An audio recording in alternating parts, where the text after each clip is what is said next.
Podem compartilhar o terceiro.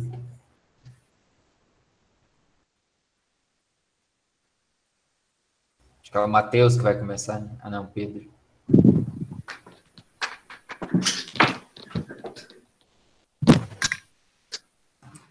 Bom, galera, eu tava esperando o Pedro compartilhar a tela, desculpa esse lapso temporal aí. Bom, a gente vai falar um pouco sobre o poder de destruição da bomba atômica e assim mesmo como construir uma bomba atômica para que todos possam fazer uma em casa. Brincadeira, não faz não, porque o urânio está muito caro. Enfim, eu acho que para começar a introduzir essa ideia do que é o conceito de bomba atômica e bomba nuclear, primeiro eu tenho que perguntar se todo mundo está me ouvindo. Tá todo mundo ouvindo? O Ivan, Richard, os alunos, tudo mais? Estamos sim. Perfeito. Estamos sim. E vamos passar um vídeo. A gente vai passar um vídeo da BBC, né? É um vídeo assim, simulador sobre a bomba de Hiroshima. É mais para vocês verem. Caso não dê para ouvir, não se preocupem.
Bom, galera, só para lembrar, isso é uma idealização, né? Uma simulação da bomba, né? Que segue todos os relatos, tanto que foram obtidos pelos Estados Unidos, né? Posteriormente, como também, né?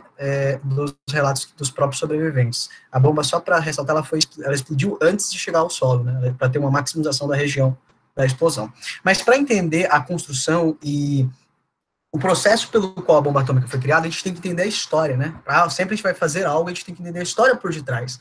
A idealização da bomba e produção dela, assim como o entendimento de todo a mecânica física, que é o conceito de energia ser massa, a gente se enquadra, né? Pega esse período dentro da Segunda Guerra Mundial. A gente entende que foram basicamente duas grandes potências se reunindo, no caso, os Estados Unidos, junto à Inglaterra, se reunindo à URSS para conseguir vencer aos nazistas, né? Tanto Stalin como Mussolini. E foi atribuído nesse momento de guerra uma grande ameaça, uma ameaça de construção, porque, de certa, a guerra revela o pior dos lados da humanidade, mas vem com ela também algo muito ligado ao desenvolvimento científico, tecnológico e muitas vezes até humano. Então, cria-se nesse momento de guerra novas armas, uma ciência muito mais aprimorada, uma engenharia muito mais refinada. E esse medo se reflete, no caso da guerra, na construção de armas cada vez mais potentes, né? Cada vez mais destrutivas e fáceis de serem controladas. Eu vou pedir que o Pedro passe, né? Dentro desse contexto, a gente Albert Einstein, que era uma da referência na física na época, mandou, né, Roosevelt, já em 11 de outubro de 1939, já morando nos Estados Unidos, e no começo da guerra, ele mandou ao presidente Roosevelt uma carta avisando, alertando dessa ameaça, essa é a carta que está aí do lado para vocês verem, alertando dessa ameaça, dessa arma de destruição em massa. não necessariamente se entendia o processo da bomba atômica ou já tinham uma idealização dessa arma, mas já entendiam os conceitos por detrás e sabiam que eram capazes de construir essa devastação. E nisso, né, essa carta reuniu um grupo de pesquisadores do mundo, né, acho que foi aberto, né, ao público o entendimento desse estudo. Os Estados Unidos juntou um grupo de pesquisadores do mundo inteiro para construir um projeto de estudo sobre a matéria, o que posteriormente, sob um profundo sigilo dos Estados Unidos, virou o Projeto Manhattan. Então, o Projeto Manhattan, nas primazia, ele ficou sobre um pretexto de estudo da matéria, apesar de não ser denominado assim. A palavra Projeto Manhattan, né, o projeto em si, foi uma deturpação desse primeiro projeto do estudo da matéria, para a construção de uma bomba. E ele teve como fruto, né, desse projeto, desenvolvimento, as primeiras bombas nucleares testadas e utilizadas contra a humanidade. Então, a carta alertou muito bem a ameaça nazista, só que, na verdade, a ameaça no final foi uma ameaça dos Estados Unidos, né? Eu vou pedir que ele passe mais um, Pedrão. Enfim, aí foram feitas as duas primeiras bombas nucleares. Na verdade, já tiveram vários testes, mas essas foram as primeiras lançadas contra a humanidade. A primeira aqui, a menorzinha, que vocês viram na simulação, essa cor azulada, é a Little Boy. Ela foi jogada em Hiroshima no dia 6 de agosto de 1945. Vale lembrar que muita gente leva sob pretexto de que foi uma vingança ou um contra-ataque dos Estados Unidos pela base de Pearl Harbor, mas não é.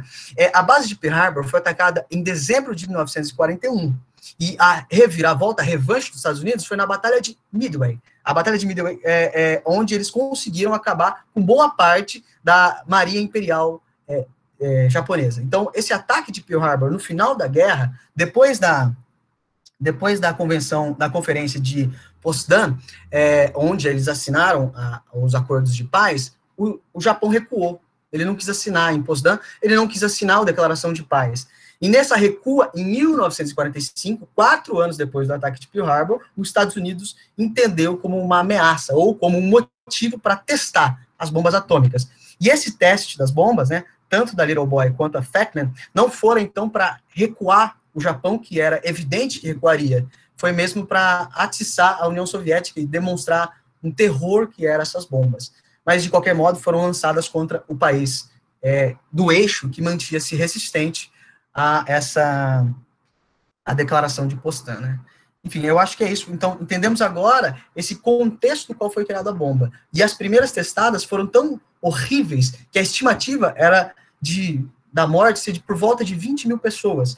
E ao final desses ataques, né, desses atentados, foram mais de 200 mil pessoas mortas em ambas as cidades. Algo que a gente não deve fazer em casa, como eu havia falado. Bom, esse é o contexto histórico, social, das primeiras bombas atômicas lançadas contra a humanidade, contra civis. Acho que é isso. Acho que eu vou passar a palavra agora para a Duda. Oi, pessoal. Bom, eu vou explicar para vocês agora um pouquinho da diferença, né, entre uma explosão química e uma explosão nuclear. No caso da explosão nuclear, que está relacionada com a bomba atômica, o seu princípio de funcionamento é basicamente através da fissão.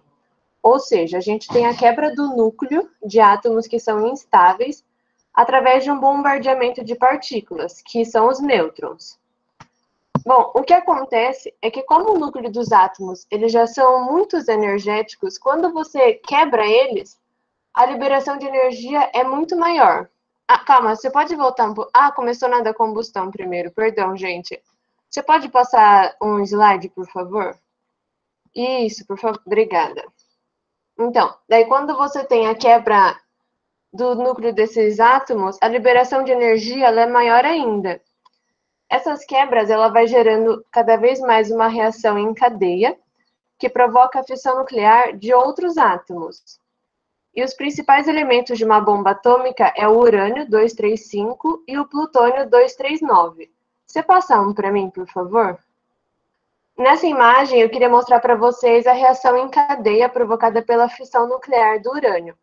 Como vocês podem observar, ali no canto esquerdo em cima, essa bolona colorida é o urânio, e a bolinha cinza é o nêutron.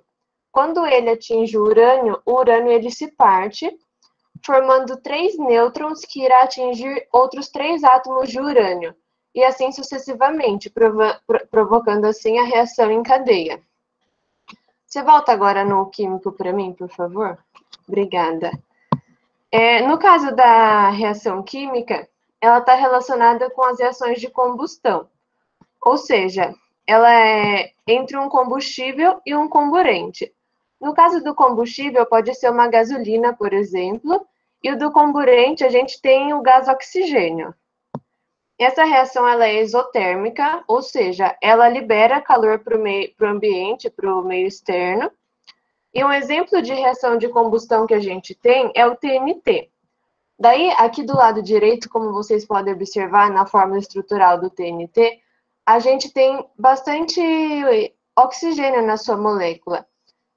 Essa quantia de oxigênio, como eu falei, que é um comburente, favorece bastante acontecer a combustão. Por isso que o TNT, a 80 graus Celsius, por exemplo, ele já consegue explodir facilmente. Pode passar agora para o outro. Isso. Bom, agora a gente vai entender o princípio da bomba nuclear. A gente precisa entender como funciona ela. E o princípio dela é a fissão. Quando acontece o bombardeio, a gente tem o bombardeio do urânio 235 por um nêutron. Nessa imagem vocês conseguem ver claramente. Então, o que acontece? A produção de novos nêutrons. Então, a gente tem a produção do bário, do criptônio, e a gente tem a produção de 3 outros nêutrons, que irão atingir outros urânios 235.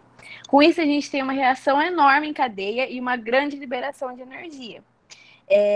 Essa parte pode ser explicada pela lei das massas, porque essa liberação de energia ela é decorrente do que a gente tem na fissão, que é o princípio da bomba nuclear.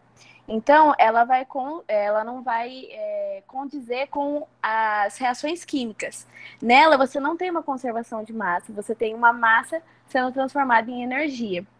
Com isso, a gente pode entender que na fissão da bomba de Hiroshima e Nagasaki, ocorreram 2.640 sextilhões de fissões. Isso, para você entender a grandeza do sextilhão, é 2.640 seguidos de 21 zeros. Então, é muita energia sendo liberada ao mesmo tempo. E essa energia e essa transformação de massa em energia foi explicada pelo Einstein. Então, assim que começou o princípio da bomba nuclear.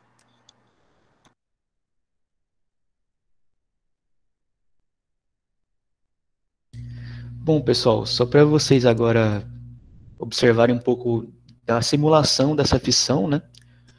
A gente tem esse simulador aqui, que a gente vai bombardear igual a uma bomba mesmo. A gente tem um núcleo de urânio, e a gente vai bombardear ele com um nêutron, né? Então, como a Mari falou, tem a liberação de 3 nêutrons e 2 núcleos filhos, né? E aqui, a gente pode observar o efeito da reação em cadeia, né? Então, cada nêutron que produz, né, ele atinge outros núcleos, e assim por diante, até explodir tudo, né?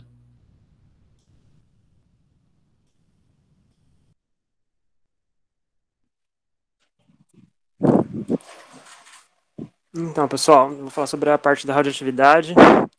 A radioatividade é um processo natural e espontâneo que determinados átomos instáveis emitem radiação com o objetivo de ele se tornar mais estável. Então, você tem um átomo instável com muita massa, com muita energia e uma relação desigual de prótons e nêutrons que causa essa estabilidade. Então, quando você busca essa estabilidade, você vai contra um desses três princípios para poder atingir ela.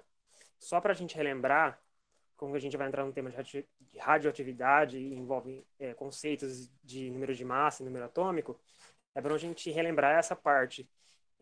Aqui a gente tem o X ali embaixo, que é o número de massa é a soma dos prótons, mas é a soma dos nêutrons. E o número atômico é como se fosse a RG do elemento. Então você tem o número atômico lá. Se a gente tivesse, por exemplo, 2 prótons no núcleo de um átomo, a gente teria o átomo de hélio. Mas ali é só uma representação para a gente poder lembrar uma forma de categorizar, tipo, colocar os átomos em uma tabela e organizar para poder lembrar certinho onde eles ficam. Então, quando você tem um núcleo estável, ele vai emitir essa radiação. Por estudo da radioatividade, a gente tem 3 tipos de radiações, que é a das partículas alfa e beta e da radiação gama. A partícula alfa, ela tem 2 prótons e o número de massa igual a 4, que corresponde à soma dos prótons mais os nêutrons. Só que ela não tem 2 elétrons, certo? Porque quando ele é emitido, a partícula ela vai se ionizar. Ela vai caminhar, por exemplo, no espaço uns 2 centímetros e ela vai ganhar esses elétrons. E quando ela ganha esses elétrons, ela se torna um núcleo de hélio, que tem número de prótons igual a 2 e o número de massa igual a 4. A partícula beta, ela é a emissão de um elétron, mas esse conceito ele é um pouco mais difícil de entender, porque o nêutron ele é formado por prótons por próton e elétron no seu núcleo ele tem um neutrino, só que isso a gente vai entender daqui a pouco, eu vou explicar. Então, quando um átomo instável ele emite essa partícula, vai ter a transformação do nêutron no próton e vai emitir um elétron, e ela tem carga negativa. A radiação gama ela não tem carga e nem massa, e então ela é uma radiação que tem um poder alto, um poder penetrante muito grande, pode causar câncer, e geralmente, se vocês viram na imagem de fissão nuclear, ela emite radiação durante a fissão, vai emitir a radiação gama. Inclusive, é a radiação que transformou o Bruce Banner no Hulk, mas na vida real a gente desintegra mesmo. Pode passar o slide, por favor? Aí, entrando na primeira lei da radioatividade, que é a lei de Soddy, basicamente, é a emissão de uma partícula alfa que gera um novo elemento. Você vai mexer com o número de prótons, você vai emitir a partícula e vai diminuir 2 prótons desse elemento. Você vai gerar um novo elemento. Então, a reação genérica que você tem A, Z e X. Então, você vai emitir essa partícula, vai diminuir 2 prótons e 4 no número de massa. Aí, o exemplo real, que você tem o urânio 235, com o número de prótons igual a 92. Ele vai emitir uma partícula alfa e vai se transformar no tório, que é 231 e 90. Ali é um exemplo de um isótopo, inclusive, porque a gente tem os números de prótons igual a 92, do urânio 238, e o outro é o urânio 235.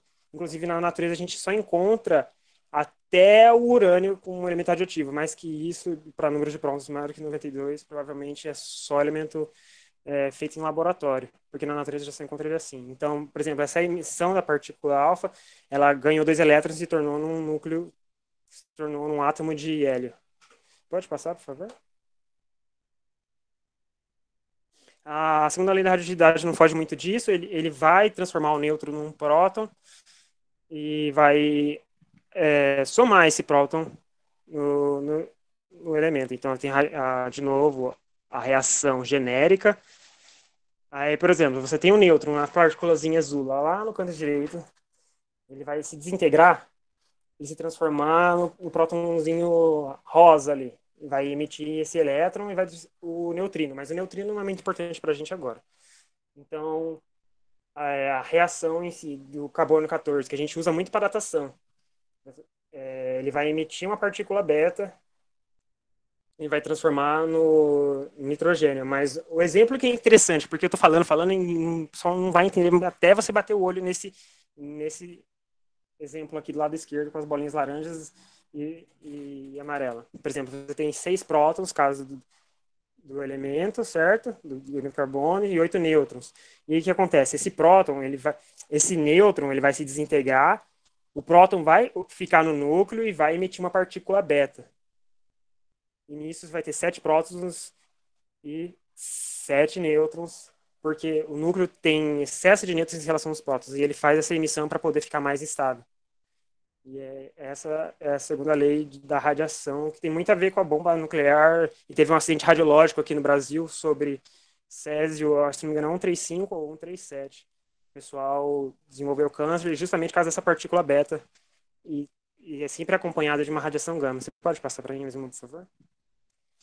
Aí a radiação gama é característica dos núcleos com muita energia, e basicamente isso que me chamou a atenção. Muito que eu li na internet, o pessoal fala de partícula beta, partícula gama, partícula beta e partícula alfa, mas a radiação gama, eles não explicam muito, e o vestibular também não cobra muita coisa, mais em questão de esterilizar alimentos, essas coisas. O césio 137, ele vai emitir uma partícula beta, vai ganhar um próton, vai se tornar em bário. Só que esse bário, ele se encontra instável. E ainda ele não está estável. O que vai acontecer? Ele vai emitir uma partícula gama. Só que a partícula gama não tem massa e nem carga. E aí, ele vai emitir essa partícula e vai se tornar estável. A diferença desse bário estável para o bário instável. Então, você está lá, o Césio, por exemplo, o rapaz que teve o acidente com o Césio, ele lá em Goiânia, ele quebrou a máquina de radiologia, pegou, falou, olha que bonitinho, brilha, nossa, olha que legal, ele distribuiu para a família dele lá o pó radioativo. Enquanto isso, se ela está decaindo, está mandando partícula beta e partícula gama. E isso aí está tudo quebrando a dupla fita de DNA, quebrando as bases nitrogenadas, e depois é câncer que ele vai desenvolver, e as imagens estão bem feias, a gente não preferiu colocar, não. Você pode passar mais umas? E isso é a penetrabilidade das partículas entre a alfa, beta e gama. Praticamente, a alfa ela é bem maçuda, bem grande, ela não passa uma folha de papel, para na nossa camada da pele das células mortas. A beta, ela tem um poder penetrante, pode penetrar 2 centímetros no nosso músculo, só que se você tiver um músculo iguais aos meus, vocês não precisam se preocupar. A gama, o poder de penetrabilidade dela é muito grande, então ela transpassa tudo isso, ela para em 5 centímetros de chumbo. E uma coisa que eu acho legal de comentar é que a diferença de radiação gama para raio-x é que raio-x envolve a eletrosfera do átomo e não envolve a radiação nuclear, na parte dos núcleos. É justamente pela parte do núcleo essa radiação gama sai.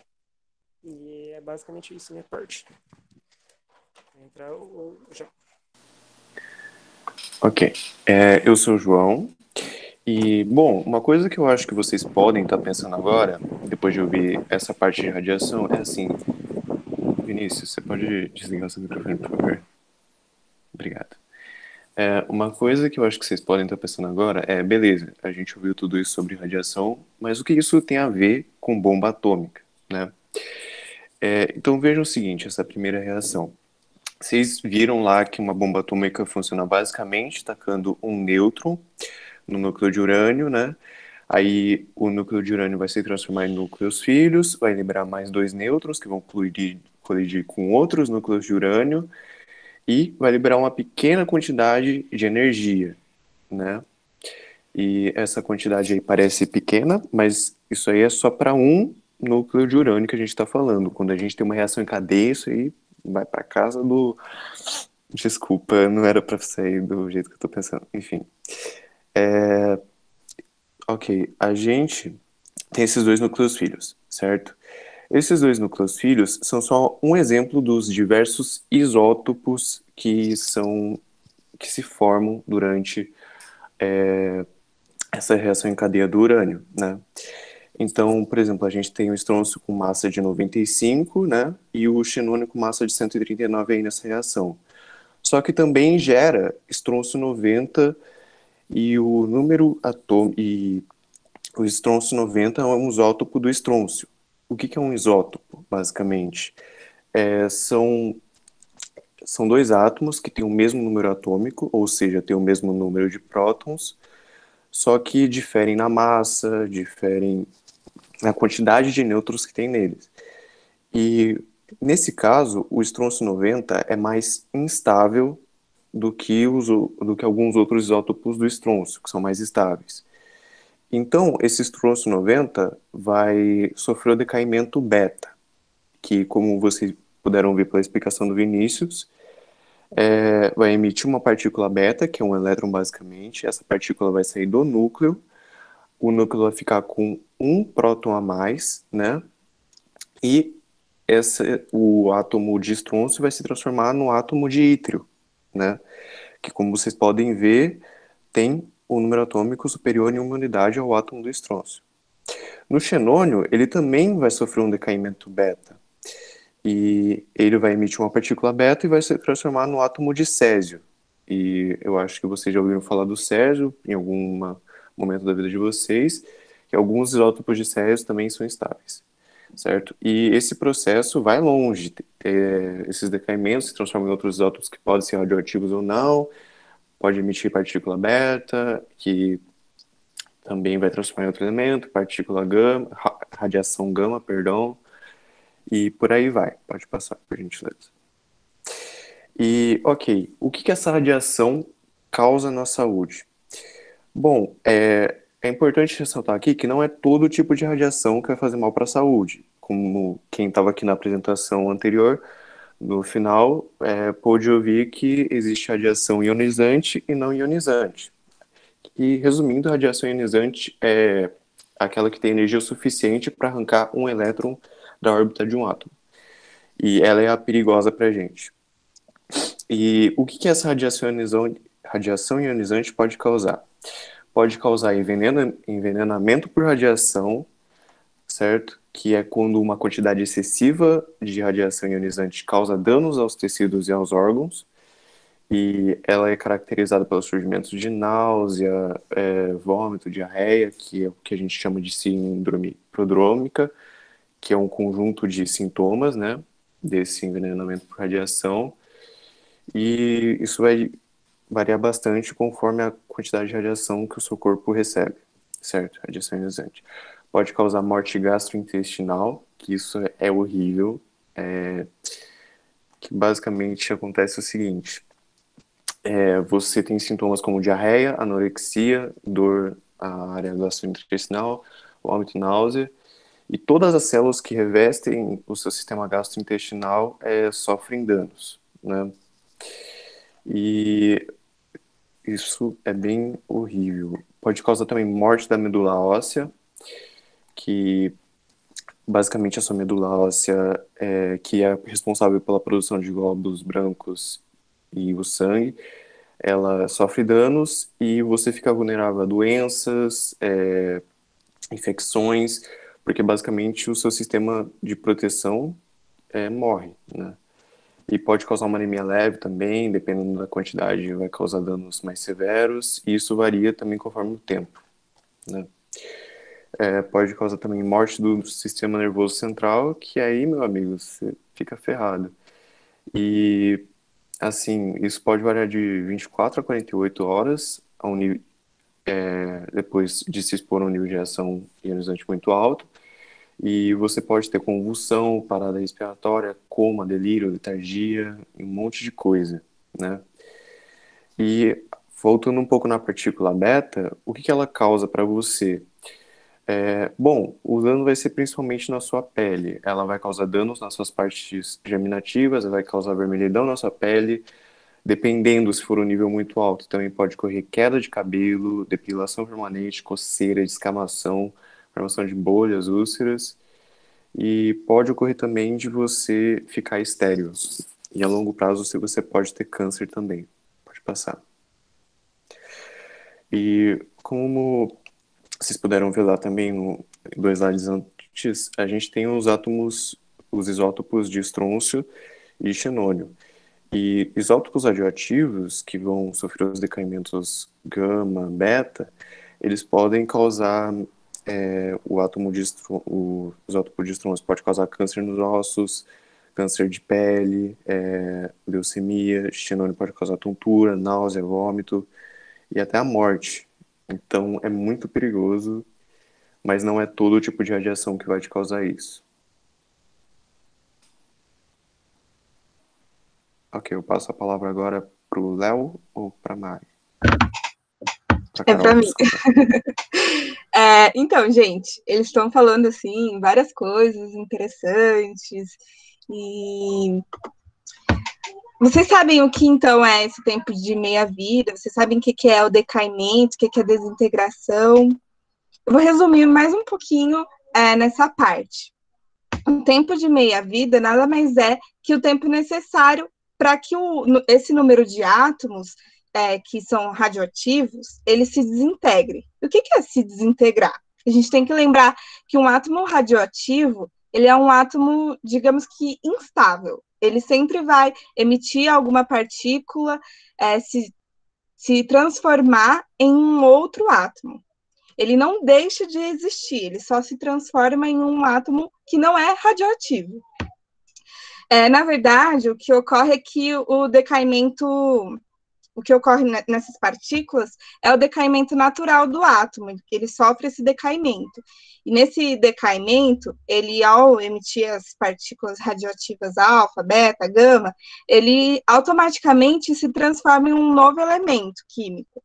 E o que ocorre incessantemente, igual vocês viram, né, as reações em cadeias, eles vão se transformando até chegar num átomo estável, um átomo que não é mais radioativo, então ele deixa de ser radioativo. Isso que é o decaimento, a desintegração. Então, cada átomo, cada isótopo radioativo, ele apresenta um tempo de meia-vida diferente. Essa meia-vida, ela pode ser expressa em segundos, minutos, horas, dias, anos ou séculos. No caso, deixa eu até aumentar aqui para mim.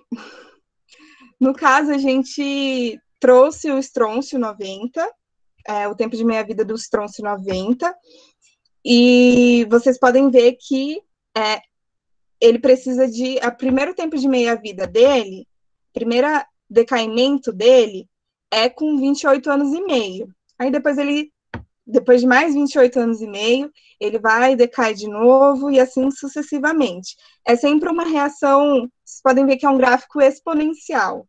Ele vai descendo. E isso pode ser mostrado no cálculo que a gente usa para saber qual que é a massa restante, como que vai ser esse tempo de meia-vida, saber qual que é o tempo de meia-vida, o tempo percorrido. Esses cálculos, como a gente demonstra aqui, vou falar rapidamente, é a massa em relação ao tempo, é a massa restante, né? É o 2 elevado à divisão entre menos o tempo percorrido e o tempo de meia-vida, o tempo de meia-vida total, vezes a massa inicial que tinha do átomo radioativo. Geralmente, esses cálculos são muito utilizados na arqueologia, na farmacologia, na medicina, enfim, existem muitas áreas que utilizam isso para saber o quão perigoso é esse elemento, esse átomo radioativo. Então, é basicamente isso. Espero que vocês tenham entendido que é um tempo de meia-vida. Bom, agora eu vou falar um pouco sobre a equação de massa e energia do Einstein, que no caso é essa famosa equação E igual a mc ao quadrado. E no caso, como que a gente descobre tudo isso, a energia que é emitida e tudo mais, quando a gente faz a colisão de uma partícula, de um nêutron com núcleo de urânio 235?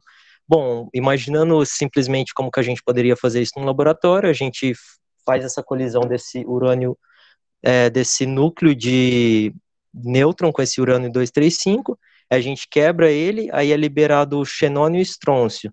Aí também tem mais 2 núcleos de nêutron, aí a gente vai, mede quanto de xenônio sobrou, quanto de estrôncio sobrou, aí nisso a gente desconta 2 massas de nêutrons e a gente fica percebendo assim, tá faltando alguma massazinha. Aí, o que acontece com essa massazinha que está faltando do outro lado da equação? Porque, com certeza, aquele princípio de conservação de massa não foi violado. Então, basicamente, o que ocorre é que é liberado uma energia que é resultante da conversão de massa em energia, que, no caso, a gente descobre essa energia aplicando essa fórmula do Einstein aqui, que é E igual a mc ao quadrado. Basicamente, é só a gente substituir a massa de energia que ficou faltando do outro lado no lugar desse m. Esse c aqui é a velocidade da luz, que no caso é 3 vezes 10 elevado a 8 metros por segundo. Isso é uma velocidade muito alta e, segundo a relatividade, nenhum objeto, nenhum corpo físico pode ultrapassar essa velocidade da luz. Então, é um valor de energia que, dependendo da massa, que pode dar uma coisa bastante alta. Aí, no caso, para o nosso caso particular, a cada ficção de urânio 235 é liberado cerca de 31,7 picojoules de energia. Mas isso é uma única fissão. E 1 picojoule é uma unidade de energia muito pequena, porque pico equivale a 10 elevado a menos 12. Mas quando a gente imagina isso ocorrendo em cadeia, que no caso é uma partícula bate na outra, libera nêutron, aí esse outro nêutron bate nessa outra partícula, de urânio 235, isso libera muita energia. Só para vocês terem uma ideia, se a gente pegar 7 kg de urânio 235, é equivalente a gente estourar 20 mil toneladas de TNT, que no caso 7 kg de urânio 235 foi a quantidade de massa de urânio 235 utilizado na bomba de Hiroshima e Nagasaki.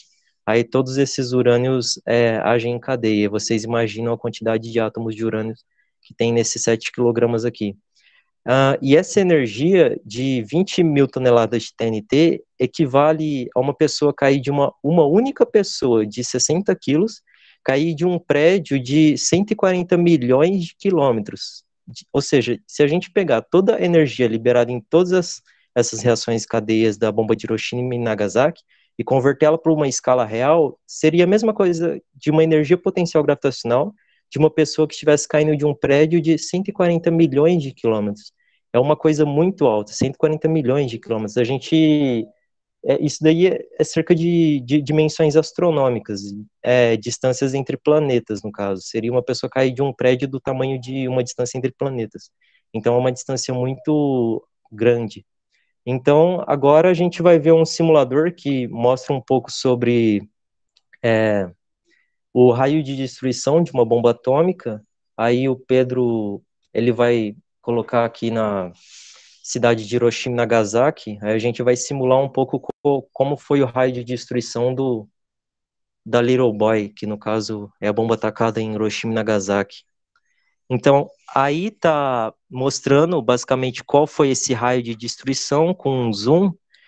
Aí mostra também um pouco a intensidade em cada região, que no caso as regiões mais escuras equivalem a uma destruição um pouco maior, e as regiões mais claras equivalem a uma destruição um pouco menor. Então, se a gente pegar esse raio, imaginando esse círculo aqui, e pegar e fazer uma conversão de escala, tem como a gente descobrir esse raio na escala real aqui. Basta a gente pegar essa escala que está aqui no Google Maps e a gente descobre esse raio. Então, é basicamente isso. Olhando de longe, parece ser uma coisa que não é tão grande, mas em escala real, isso é uma coisa muito grande, porque a gente está vendo uma coisa através de um satélite, no caso, um mapeamento através de satélite.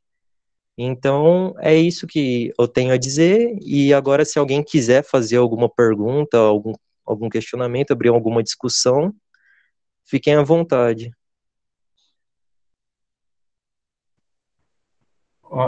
Eu ia falar, dava para você determinar aquele raio lá, ô Leonardo? Para ter uma ideia, não? Então, aqui fala de uma coisa de centímetro. Fala que 1 centímetro equivale a 500 metros nesse mapa aqui. Então, basicamente, a gente teria que pegar uma régua nesse mapa aqui e medir quantos centímetros tem. E aí, no caso, dá para a gente saber sim. Basta eu pegar uma régua aqui. Mas é muito simples, é só a gente olhar essa escala. Professor, no cálculo dá 7.500 metros o raio. O raio não, o diâmetro de explosão da bomba de Hiroshima. 7, o diâmetro. Impressionante, né? O raio seria, né, da metade, né? Uma ordem de 3.200. 3 km e 200.